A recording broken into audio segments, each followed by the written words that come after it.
Right, hello everyone. Thank you for coming. Can you all hear me okay? Brilliant. Let's start then.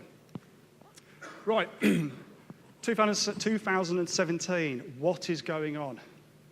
August 2016, shadow brokers claim to have stolen cyber weapons. Over 8 months, they leaked exploits. April 14th, 2017, they leaked Microsoft exploits, MS-17-010. As much impact as MS-8-067 had. Here you go, here's MS-17-10 in action. Allows you to get a shell off a device very easily. And the criminals. Never in my lifetime, I don't think I've seen national newspapers, every single one on the front page, talk about the impact. We're at war. So, who am I? My name's Neil Lines. I'm involved in a range of security areas. Social engineering is my favourite, and I work for Netitude. Case 1. May 2016, US looks set to elect their first ever female president. June 2016, it was reported that networks of Democratic National Committee, DNC, had been compromised. No proof of Russian government involvement is suspected, but the world suspects Russia-based hackers known as AP28 were responsible for it. A month later, thousands of stolen emails and attachments were published on WikiLeaks. The attack was carried out using phishing emails sent to political figures. A lot of my facts and figures come from national newspapers. I'm very interested in the media and how they sort of see things, by the way. This is what was used by APT28, or it's what they use. It is a fake Google phishing email that's sent out to, well, it's credential harvester. It's used to steal people's credentials remotely. Following, it was reported that the DNC replaced its computer systems, laptops and phones. The head of the DNC resigned. Okay, think how many people they've got working for him. I read that and I thought, they're going to have thousands of people working for him. Did they really replace all the phones, all the computers, all the servers? If they did, that shows real fear what happened following that attack. History may consider this hack responsible for losing an election. Emails are now mightier than the sword. Right. We're going to look at nation-state threats today. I'm very interested in what is a nation-state threat, how sophisticated are they replicatable, are they what we call cutting edge and very interesting. So when you think of nation-states, these are your typical people we might think of: Russia, China, Iran, and North Korea.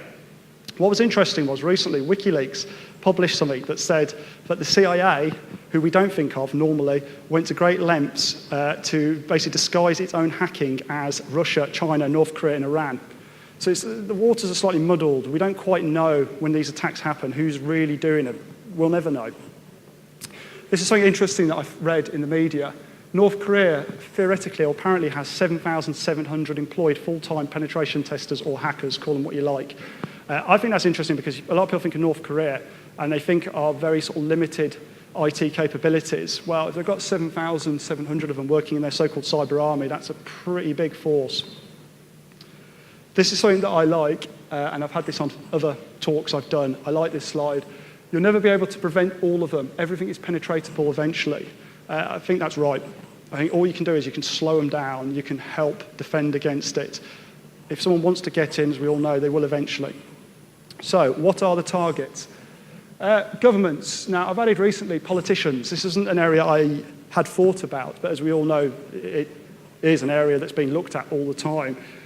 Medical companies, they're interested in records, sensitive information, information that you could discredit people with, information you could bribe people with. Manufacturing, retail, energy companies, very interested in banking as well. Here's an example from the media. AP28, or Fancy Bear, as they're known, are back at it again. They don't stop. A hacking group linked to Russia's military has begun taking aim at France's presidential candidate. This is interesting. If you look at March the 15th, 2017, IP addresses that are associated to them have been seen registering domains, French domains. They're theoretically targeting another electoral campaign. Right, so quick rundown on others. And this was sort of last year and this year. Ukraine power supply was hit. Yahoo data breaches. The DNC, as we know, were hacked. And that's a lot of money from Bangladeshi bank was taken. These are the sort of things that theoretical nation states are up to. Okay, this is something that interests me. It was another statement on a TV program I saw. To date, no single act of cybercrime has been regarded as an act of war. I think that's interesting when you look at sort of the targets that they're attacking and what they're doing and theoretically what's going on. But apparently there has been no act of war. Okay, so think nation-state threats. What do you think? I'll throw this out to the audience. I can't quite see it because of all the lights. But does anyone want to say what they think when they think nation-state? Go for it. Anything that's going to disrupt the banking, the economy, your general infrastructure, the ability of the government to respond. Brilliant. It's just literally cause massive disruption to governments and theoretically undermine a government. Anyone else got any theories on nation-state? What do you think? Well, I think what the media portray often is the pros, the best of the best, the elite, top level of hacking, you know, the people what you pen testers want to aspire to be like. That's what they kind of generally give you the impression of when you think of nation states. There you go, very costly, massive global attacks, highly sophisticated, the pros. The thing was, if you look at what they're actually doing, they're hacking people a lot of the time using credential harvesters, and that's quite low down the spectrum. So it got me thinking, and I know I've spoken on this sort of theory before at conferences, but it's something that interests me. I'm going to keep talking about it. Can a single person accomplish this? Are they sophisticated, and what would the costs be? Right, so we're going to look at some demos now, remote to internal. These are examples of stuff I've used. Now, I've used multiple different things. Outlook, you're running out of space. Click here to free up space or look up where your files are. I've used Office invites for meeting, WebEx invites. Dating websites, really, really popular. If I send that on a test I'm on, I get credentials very, very quickly. Retail, I get creds that way, very, very popular. Depends on who you're targeting, but these work really well. Now, what a lot of you are thinking is, if you see there, the only way, there's no attachments with these. The only way that someone's going to be exploited is if they actually click for more information. So if you click, what happens?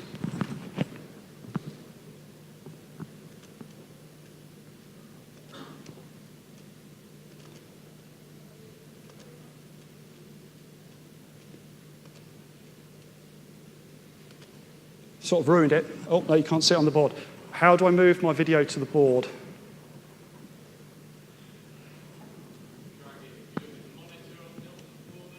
Yep. Drag it to there. Oh, there we go. Woohoo. It's very slick. Right, how the hell do I press play on this? Right, here we go. I'm going to have to do it quickly, and you can see the response. Right, here I've got responder going. If they click on it, bang, we get a username, we get a domain name, we get a password hash. Now, you get an error. The error happens after we've got the hash. Now, I'm not going to discuss fixing it just yet. It will come up in my talk.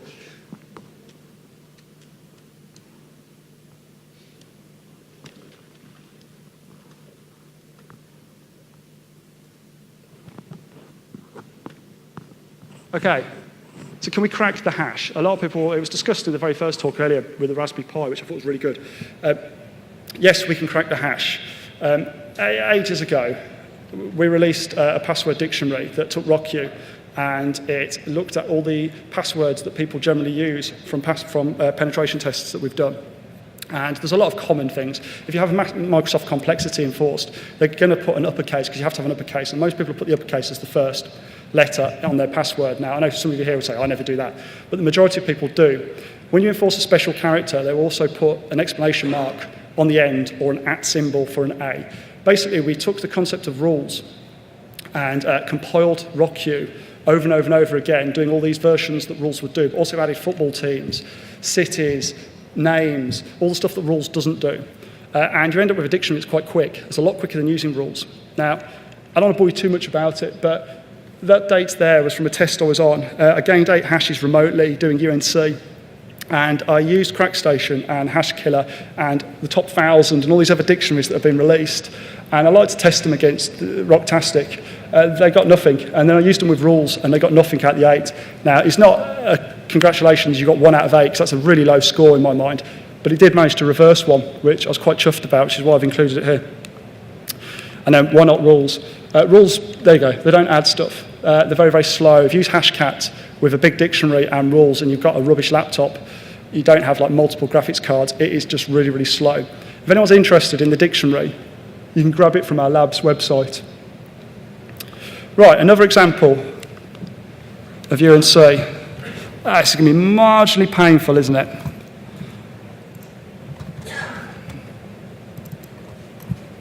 Oh, here we go. That's good. Right, I have Responder going.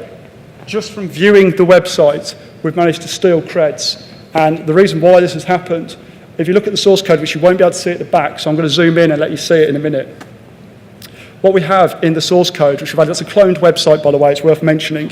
If you zoom in, there you go. It's an SMB request in the source code. Now, IE will look at an SMB request known as UNC exploitation. It will look at it in a website and go, oh, that's fair enough. Have my username, have my domain name, and have my password hash. I was shown this a couple of years back, and I've been using it ever since. And even today, it just blows me away that it works. It works really, really well.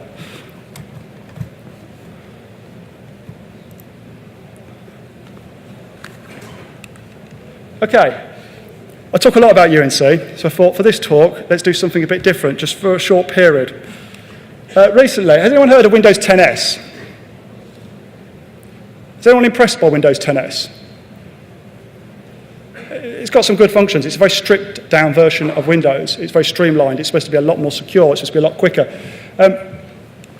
I was reading it and I was very, very interested. And then I got down to the bit about the browsers it comes with. And it says it comes with Edge. As you'd expect, they're going to sell it with their own browser.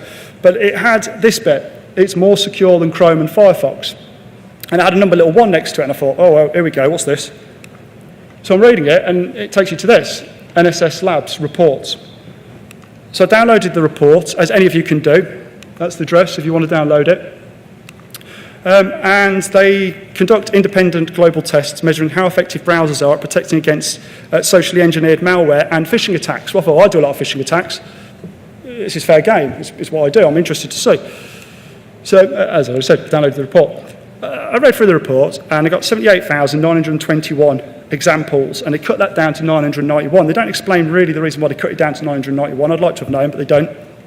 And they basically conclude 10 pages of stuff and more stuff and more stuff, and pretty pie charts. Less means better. And they concluded that Edge is the best at blocking phishing sites, and it's the quickest. The quickest bit, I have seen. Anyone does a lot of sort of phishing or social engineering tests, they'll see you register a domain, and sometimes within half an hour, sometimes even less, your domain gets blocked. It does happen. I tend to find that Chrome does it quicker from experience, but that's just my own opinion. But they say officially, Edge is the best. So I thought I'd put it to the test.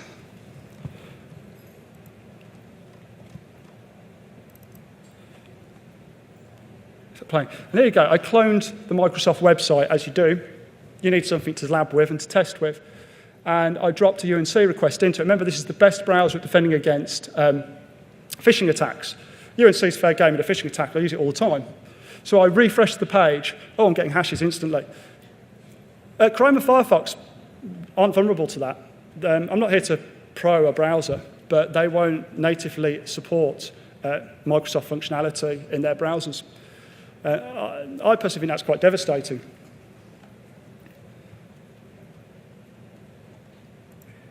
Are there any questions from that, by the way, as we go along? Right, so we've got creds. What now?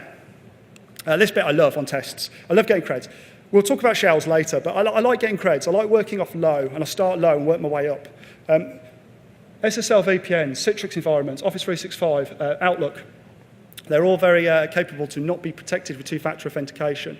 I find regularly that they're not on tests, which is lethal, because the minute you get domain credentials using SSL VPN, you've got a direct connection to their internal network. You can just start an internal test. And it typically takes from sending an email 5 minutes until you're on their internal network. And then from that, it typically takes 30 to 40 minutes until you DA. I'll get onto that later, though. Citrix is always good as well. Citrix is kind of like a breakout test once you get onto a Citrix box, because they're often kind of restricted. But again, there's things like curb roasting, which I'll get onto later. You can become domain admin again very rapidly. Office 365. These two at the bottom obviously won't give you remote access into their internal organisation, but Outlook's just a great one for quickly doing searches for passwords and other things. People always store them in emails. VPN information, sometimes you can find a little bit more in there that can help you. Office 365 gives you access to all their documents. My Drive will store to their cloud, and you can look through it once you've got access. Now, this is something we've been doing on tests for a long time, but I read this recently. This was from Wikipedia, by the way, if anyone's interested. It's about APT28, or App28. They will send emails with malicious links to people. The person goes to the website that looks legit, the cloned website. They input their credentials. I don't know how they do it, I think it's just credential harvest from what I've seen. I don't think they're using UNC. They then use the credentials to access. So 5 and 6, that interested me. I just automatically thought that a nation state would be going straight in with the 0 days and kind of, I don't know, sort of malware of some kind. But theoretically, they're not.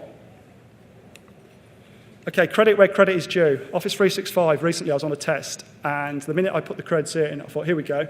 It instantly alerted me to this pop-up saying it was sending a phone call to the user with a two-factor authentication PIN.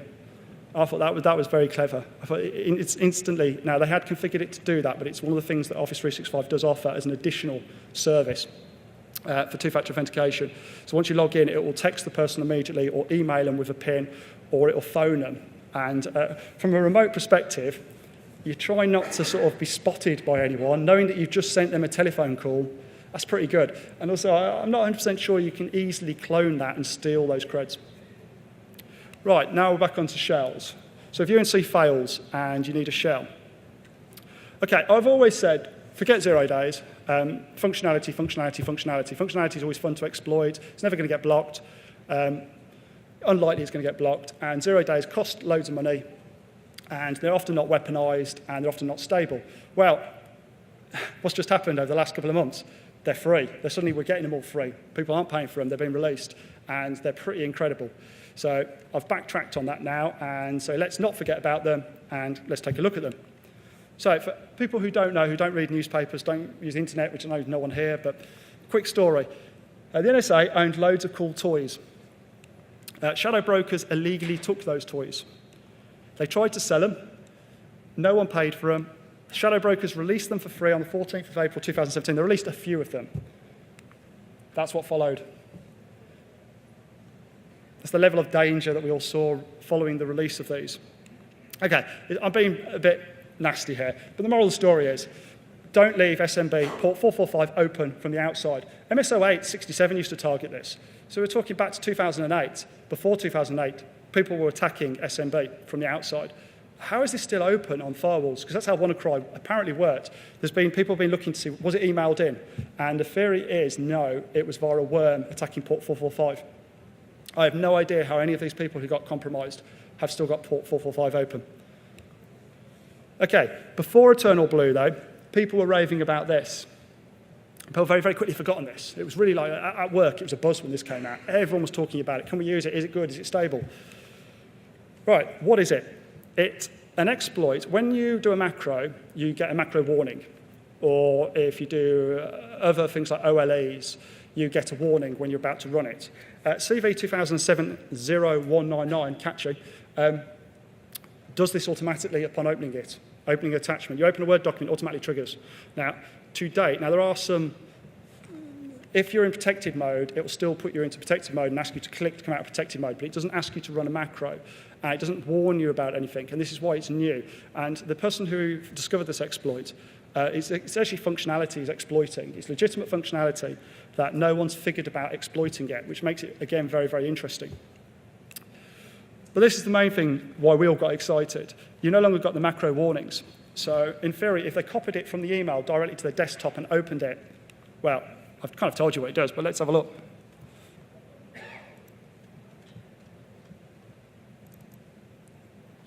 There you go, there's a victim machine. I've got Callie here. I'm opening the Word document, bang, you get the error, you got a session. So it's pretty devastating. I take it here a lot of people use Meterpreter or Metasploit, but if you don't, it gives us a remote access to their machine. So what's happened was, by opening that Word document, they have made a reverse connection back to us, and using Metasploit's framework, we can control that machine remotely.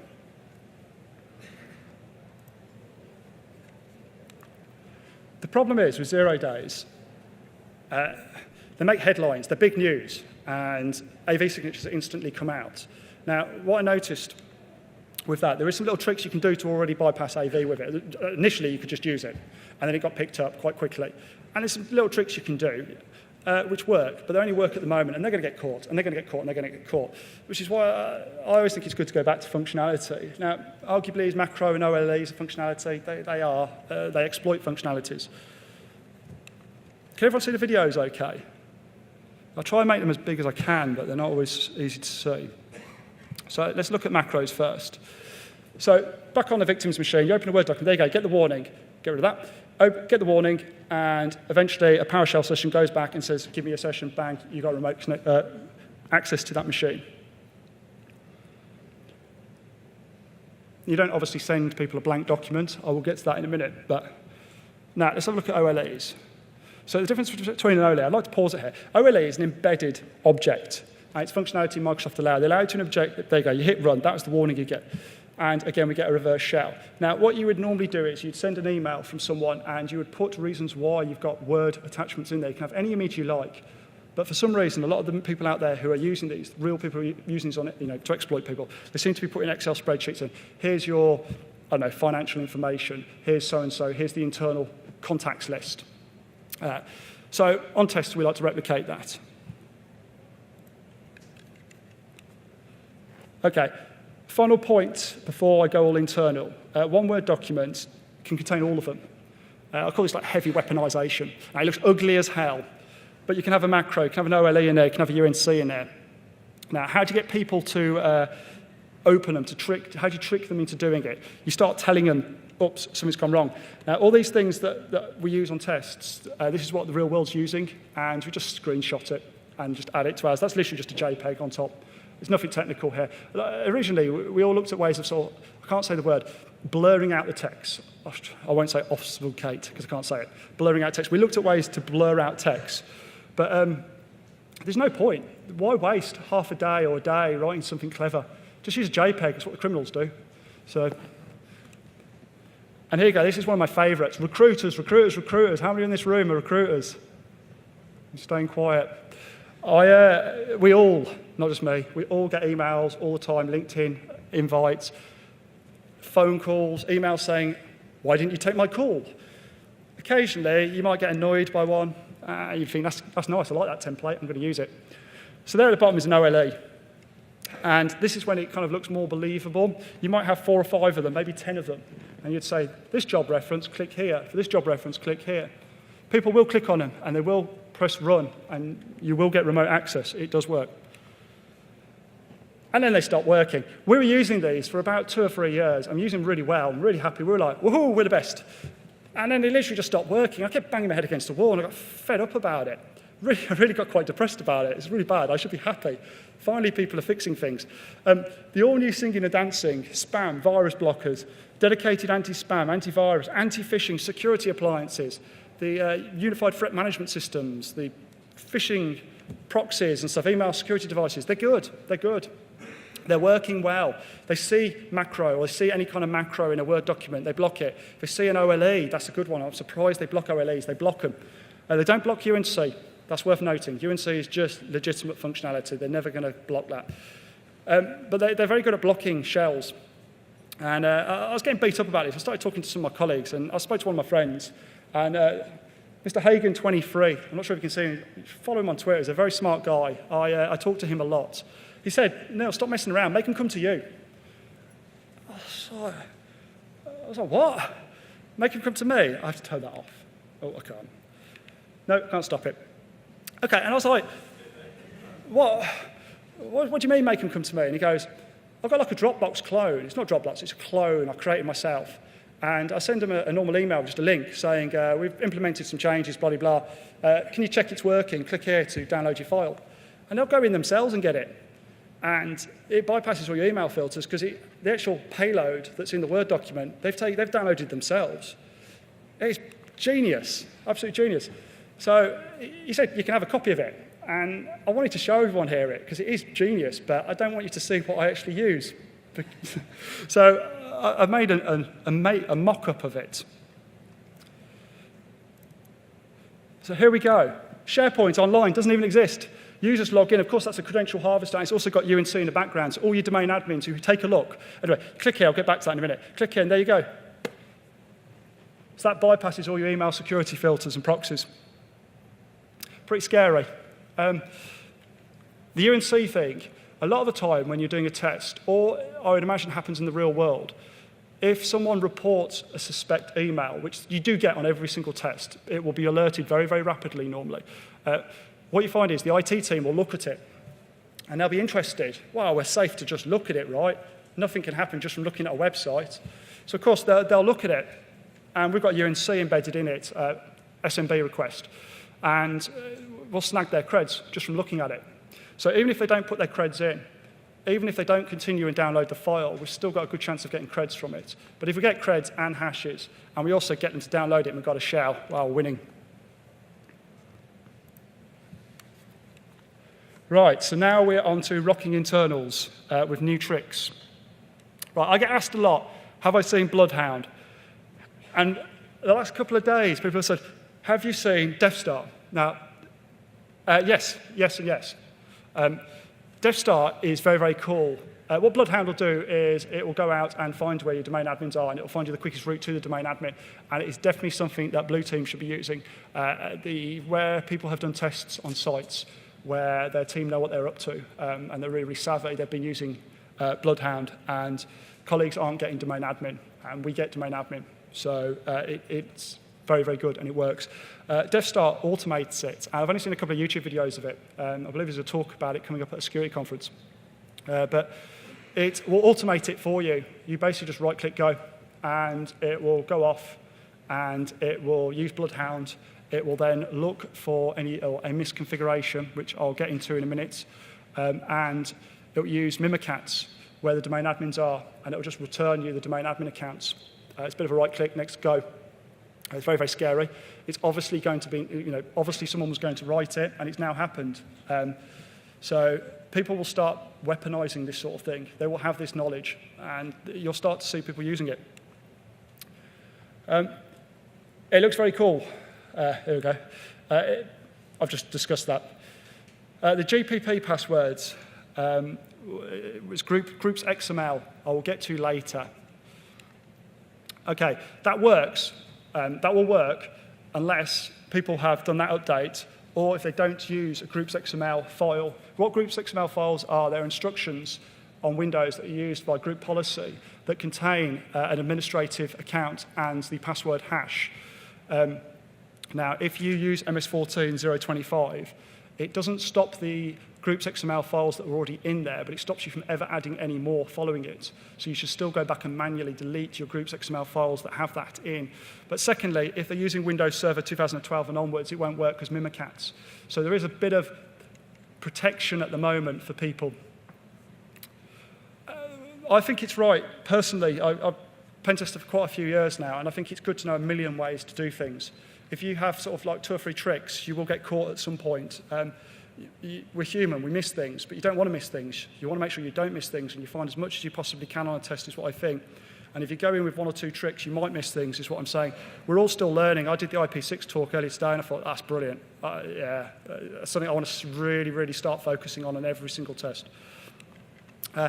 Right, so the new tricks anyway, PowerShell. PowerShell, we all know, is incredible. I buried my head in the sand for ages and tried to ignore PowerShell and hoped it would go away. It's painful to use. It's very, very hard to learn to use.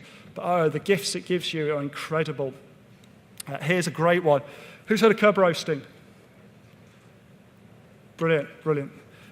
Curb roasting, brought to the world by Tim Meaden. Curb roasting. Basically, every user on a domain, so every standard user with a domain account has rights to ask the domain controller for a copy of its service accounts along with its correlating password hashes. Now, instantly, alarm bells should be going, what the hell? How can that be a thing? It is a thing. It's legitimate. It was quite complex to do. And then recently, I've started using this a lot, which is POSH-C2. And I learned that basically PowerShell isn't quite as hard to use anymore. This has helped teach me about PowerShell. And I'm sort of dipping in and out of using native PowerShell, but also using a framework. It's a framework a lot like Metasploit. But really, to do Kerberos now, you literally just run that one command. And it'll seconds later pipe out all the user accounts and the correlating password hashes. Now, the more interesting thing about Kerberosing, or should I say service account passwords, is they are not set by, they're often set years and years and years ago, because the last thing you want to do is keep changing your service accounts. So they're often set well before you introduce complexity to your domain, and they're often very, very weak passwords, and they're not set to change, and they're quite often in the domain admins group. So to give you an idea, if you start thinking Rocktastic, which I do use against them, but if you start thinking that level of passwords, you're probably not going to get it. Start thinking more like password, one word, lowercase. That's the level of the domain admin accounts often in these service groups, or the service group accounts in the domain admin group. Right, so the quick and easy win. Email a macro in. POSH-C2 makes the macro for you, so it's really easy. You literally just go, blah, blah, blah, blah, blah. Right, got my macro, let's email it in. Select your implant. That means it's remoted back to you. So the machine they've opened the macro and they've connected back to you.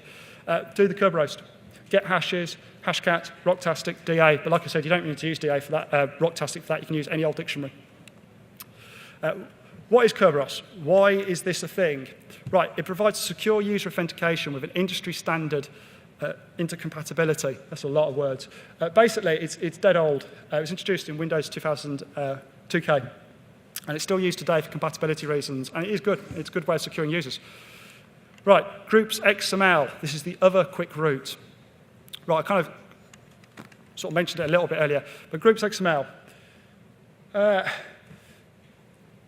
Again, any user has the rights to do this. So any domain user here, if you're standard accounts, what you do is you get an SMB share to the domain controller, and you just go to the policies directory, and then you go up to the search bar at the top, is what I do, and do groups.xml, just do .xml in the search box and just wait for them to come. Metasploit has a post-module script. Posh has a post-module, well, they call it a post-module script, but they have a script for it, and I'm sure Empire has, I'm sure they all have. Dead easy to find, anyone can do it. Now, groups XML was it a good idea? It was an idea. And it was really, really good until Microsoft published the AES encryption key. Now, yeah, it's something someone said, geez, then. You can't encrypt something with AES and then publish the key and then wonder what the hell's going on. Right, so there's the key. That's what was published. So, of course, seconds later, I would imagine, some real smart pen tester thought, I can exploit that. And then they did. And this is using Metasploit's script, PostScript, actually. I use it, but you can run it yourself. Just runs in Ruby, and I'm going to walk about a bit here. No one can hear me on this microphone, can they? You can see that, username, and there's the hash. Protected with AES, which is great, but they released the key. So all you do is you run this one command, and there you go. Let's get hacking with spaces and exclamation mark on the end. It takes about a minute to run. It's one of those ones that's actually quite slow. Always surprises me how slow it is. I always think it's not going to work. It's ridiculous. It works every single time. It's going to work every time. They've got the key. But yeah, it takes a bit of time, but it works. So any standard user could do this on your domain now. OK, if all of this PowerShell stuff fails, I still like to grab an interpreter shell. And that's how I do it from Posh. Quick, easy commands, copy and paste it in. All you have to do is change your IP address if you're a listener, and bang, you get yourself an interpreter shell. Right. The filthy way to get in domain admin. I'm kind of ashamed that I'm saying this, but I think someone has to say it. Right, ipconfig all finds you the DC. What it does, it finds you the DNS servers. DNS servers are very, very typically, I was corrected in my last talk, they don't have to be the DC in a Windows domain, but very typically, the DNS servers are the DC. So ipconfig/all will find you the DC in my mind. It's worked for me every single time. There are scripts for it, and you can overcomplicate it if you want. MS1710 to the DC. I'm ashamed to say this. Right, if it's a 2008 box, it'll work. Congratulations, you've won. Bang, bang, bang, done, DA, go home. Right, Hackerman. Basically, I'm saying it's a bit scripty. It's a bit, yeah, it's not very skilled, is it? There you go. This is MS17010. I don't want to take away the brilliance of the exploit, But what I want to take away from it is the use of it. Oh, crap. That's really bad timing. Can I just reboot it? I'm sorry. I'm very sorry. I'm sorry. Yeah, MS-17 kills things. That's the point. It kills things. Everyone stay quiet about this on Twitter. I've been watching. Twitter's been exploding about it. This is fantastic. We've got MS-08 again. We can pwn everything. I've labbed with it at home, and it kills things. I know people have told me who've said, I've used it. It kills things. You see a lot of that on your job. Clients don't like that. I learned years and years and years ago, try your hardest not to ever reboot a box. Clients don't like it. Right, so my advice is you can't ignore something that's out there. If you're not doing very well on a test and you've tried absolutely everything else, then I might be tempted to hit it up on a single individual user's box. Try that way, but I wouldn't go straight to a domain controller and do it. Right, so old school way to DA. I'm showing my age now. Non-PowerShell way. Okay, so you've got creds. Right, we're cooking. Nope, good luck. I'm not the world's best at Privesc, but I'll get to that in a minute. Right, so when I've got creds, my first go-to tool obviously is Metasploit. I like the SMB login. Very, very easy to lock everyone out with this tool. You learn painfully from using it. But here, I've set the username. I've set the pass. Very, very complex password. Oh, look at that. 0, who would have thought of that? And threads, come on. Oh, remote hosts. I always do these videos thinking they're a good idea. And I regret them when I'm live. They take so long. Come on. Run. Here we go. What we're looking for is any account with local admin rights. There we go, administrator.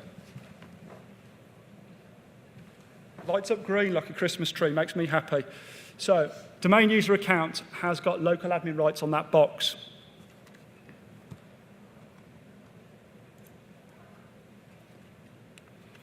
Okay, as I've just said, local system rights.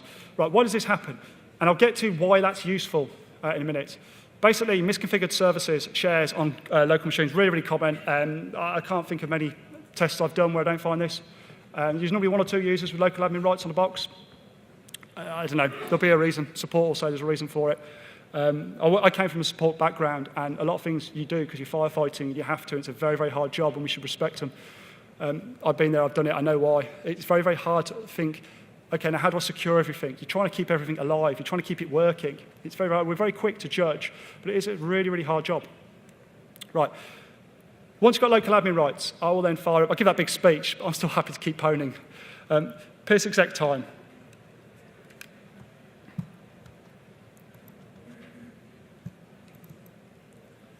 Pierce exec gives you access to the machine. If you've got local admin rights on the box and you spotted that for SMB login, you now know that you can pierce exec to it. Very, very commonly, you can pierce exec to it anyway. Normally, if you run that with a single user, domain user, not a domain admin, we're talking single standard user account here, you normally find not 1 box, but maybe 4 or 5 boxes that have got local admin rights. So the next thing you want to do is try and get onto those boxes. So here I am, I'm trying to get access to it. Now, Pierce exec used to use, obviously, a real payload, which it would drop to disk, and antivirus would pick it up. So people used to use, I used to use Shelter and Veil to get around that. Now, it now uses PowerShell. So nothing drops to disk at all. Well, its first choice is to use PowerShell. It then preferences a payload if that doesn't work. So nothing drops to disk. We've got local hashes there. I'll get to that in a minute. It doesn't drop to disk. It doesn't trigger AV. So none of this will get stopped by AV up to this point.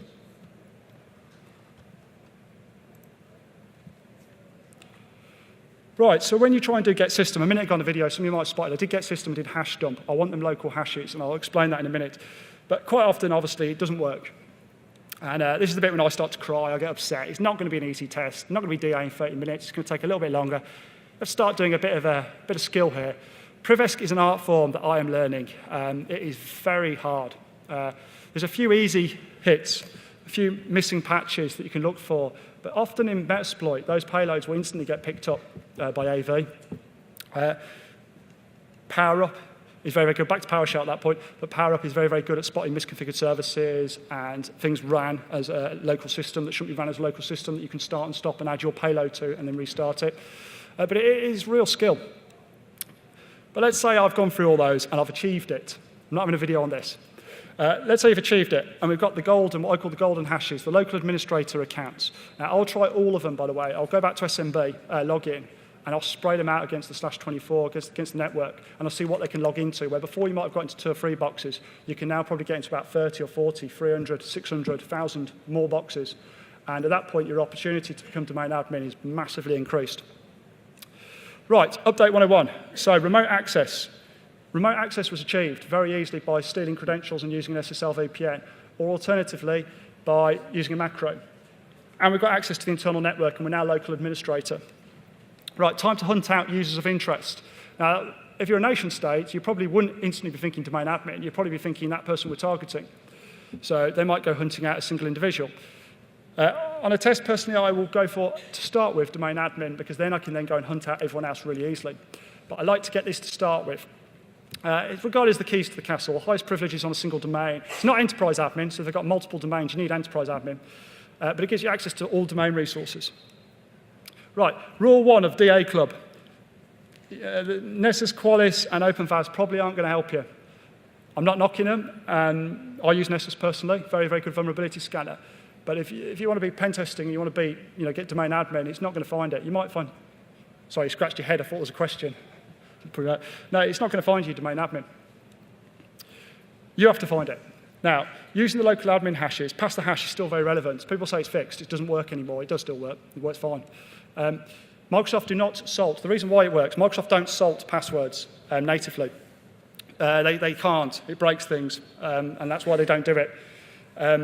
We're very quick to joke about it, but I think Linux isn't in a domain environment. Maybe if it was used as much in a domain environment, they might have some problems as well. But they can't do it. So what happens is, engineer comes along, builds that machine, and then these machines get cloned off it, and it gets cloned over and over again. And because it doesn't salt the password, the local passwords that are on that machine are the same on that machine, that machine, that machine, that machine, that machine, and that machine. And the dangers are Microsoft accepts the password hash natively. You don't have to have a username and password. You don't have to crack that. You can just use the password hash. I always think that's quite amazing that you can do that. I think it probably accepts the hash preferenced over the actual clear text password. It's ironic. Criminals are starting to catch up. 2016, reports of ransomware starting to use pass the hash techniques. I haven't been able to see any research of what they're using it for. I don't know what they're doing it for, but it's pretty dangerous. There was no reports of WannaCry using it. Think of the dangers if WannaCry used that. Yes, they got very far. Think about how much further they could have got. They could have taken over 80% of the internal machines. It would have been devastating. Anyway, that was possibly a mistake on their side not to use it. Weaponized variants of that have started to come out, and they're getting better and better and better. So anyone who doesn't patch here, just patch. So how can a pen tester use pass the hash? I use this. I told you I'm quite old school with my techniques. SMB exec is fantastic. Once you've got the hash of the local admin that you know is working, this will go out to all of the /24, how many subnets you've defined, and it will try and log in, and it will just look for domain admin for you. It does what Bloodhound does. Bloodhound will do exactly the same thing at this point. And this is what I call DADA, come out and play. Typically, you find a lot of domain admins. People use it a lot, varying numbers. Let's say a company's got, 30 or 40 people in their IT team, or 20 to 30 people in their IT team. You'll probably find 6 that are running things as domain admin. I'll talk about that in a minute. When should a domain admin account be used? I'll throw it out to the audience. Does anyone feel like talking? When do you think a domain admin account should be used? My friend who told me the answer to this is sitting in the audience, actually. He's a very smart person. It's a correct answer. Okay, I won't be mean. The domain admin account should be used when you're setting up a domain and when it hits the fan. And there's probably some system engineers now who freaked and said, that's wrong, that's just incorrect. I've had a lot of people fight me over this and say, that's wrong, just use it all the time. I find people using it while they're surfing the internet. They'll elevate their rights, exactly. They'll elevate their rights with IE, of all things, that is vulnerable to UNC exploitation, with the domain admin account, and sit there reading the Daily Mail. It's just no.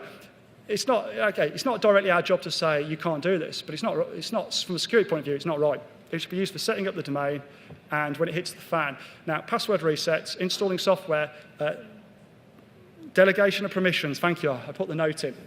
Microsoft released something called delegation of permissions. You can give people administrative accounts that have rights to certain things. They can do that, but they can't do this. That's the way to go. Right, so you found DA. How do you exploit it? The classic way was this, Mimikatz. Incredible, incredible. Has everyone here seen Mimikatz? But let's just say some people may not have. I'm going to show a video on Mimikatz. Definitely worth it going video. So 1 minute. That's interesting. I've got 120 slides still to go. Right, Mimikatz. So we got a session, and woohoo, no privesc required. There you go. It's the postscript for Mimikatz. And run it, and it pulls the password, the clear text domain password. They go, yo, complex password, yo. The admin, very complex password. It pulls it out, clear text out of memory. If I've got 1 minute left, I just want to just get to this final slide. Oh, my mouse stops working. Okay, it doesn't play nicely on Windows 10 onwards. Server 2012 and 2016, you have to do a registry tweak, which requires rebooting the box. Again, clients don't like that. Criminals, they'll just do it. We can't do that. So what do? I used that recently, Metasploit, lockout keylogger. I used a keylogger with Metasploit years ago, and it triggered AV. This didn't trigger AV. What it does is it waits 130 seconds and locks the machine. The person thinks, oh, it's locked my machine, time to log back in. You get the creds, you snag them, it's as simple as that. That works on Windows 10. Posh obviously has got cred popper, which does the same kind of thing. Common password choices for DA. They're dreadful. Commonly, they're dreadful. Right, is that wrap up time then? Thank you very much. Are there any questions?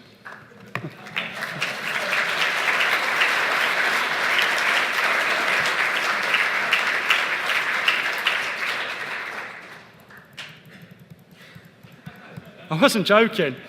I always have extra material just in case. Right, that's my Twitter account if anyone wants to send me a question. Are there any questions out there, though? Feel free to drop me DM at any time or any public mock or question, and I will respond. Thank you very much.